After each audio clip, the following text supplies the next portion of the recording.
Can you believe we are in the middle of the year already? It goes by so quick, and every year it's sort of like that. And every year I'm kind of saying, what I want to do is make quarter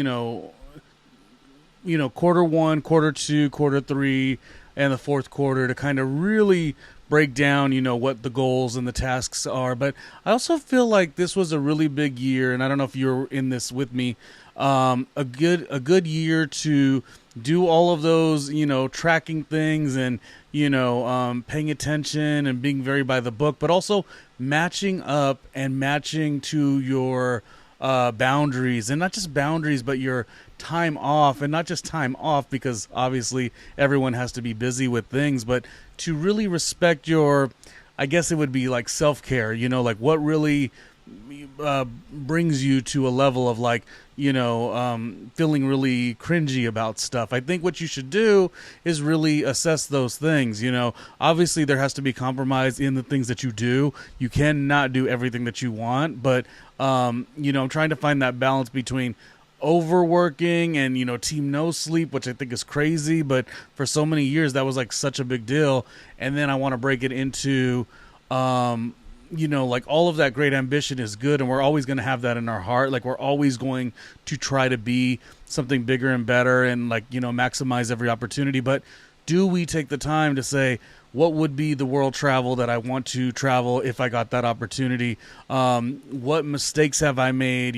Who's worthy of reaching out to in terms of, maybe you have a mended friendship, not mended rather, but a broken friendship that is worthy to kind of rebond or whatnot. So there's a lot of it, and I just think this is really an important time to give like motivation and be like, oh my god, it's already like after the 6 months, of the first half of the year, and what's next in July, and keep going. And there's a lot of motivation out there, but there's not a lot of times people are stopping to say, take the time that you need to be the best person that you can be. And that's going to equate differently for others. Some people want to, have 5, 6, 7 strong days of creative work and busyness and friends. Other people really need a day off to be by themselves and not talk to nobody.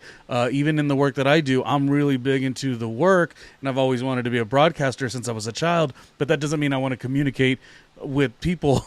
I need my days where I'm just like, I'm not really chatting or checking my phone or checking an email. And I think that's kind of something that I want to make as a goal for myself and, for anyone who needs that. If you feel that need to like change up the game and not just think about, how well I've done and how well I've performed at my goals for the last 3 months and what this means being in the middle of the year. And, oh my gosh, like, have I fell behind? Am I way ahead? I think all of that is already in us, so we don't need to constantly speak that to existence. But what we don't do is we don't speak kindness to our existence. We don't tell ourselves, I'm doing pretty good. Oh my God, I liked that. Okay, that could change, but that really made me happy. And I never approached it that way, but I'm glad I talked to this person that way.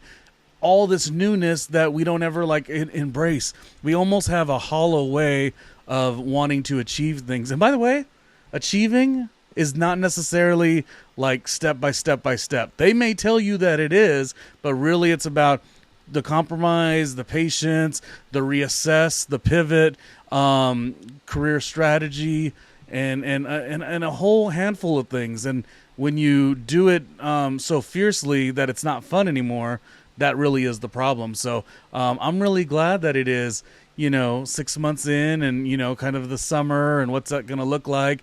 And I think, it should look like a little bit more fun. Or you close your eyes, you blink your eyes, and you're 10 years older than you've been, and you haven't really gotten any life experience out of it. And I don't mean money, too. Life experience doesn't mean all the expensive things, though travel would be nice. I just mean, the simple things, the park picnic, the, driving down the coast and seeing the water and stopping and going on a hike on a mountain, stuff like that. You really need to do, make the small plans, go to the vineyard, go wine country, and do all of these things that are going to make it funner for your, is funner a word?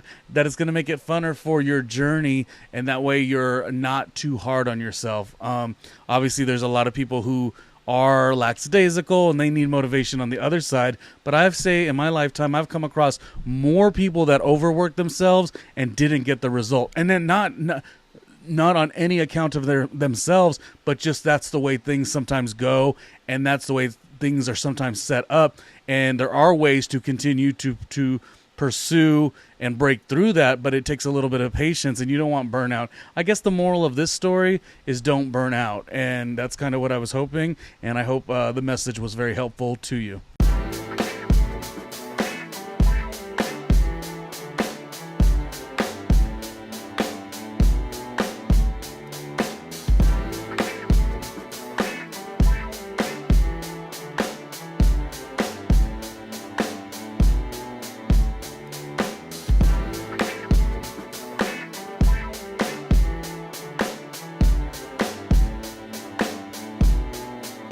Hey, Ronnie Jr.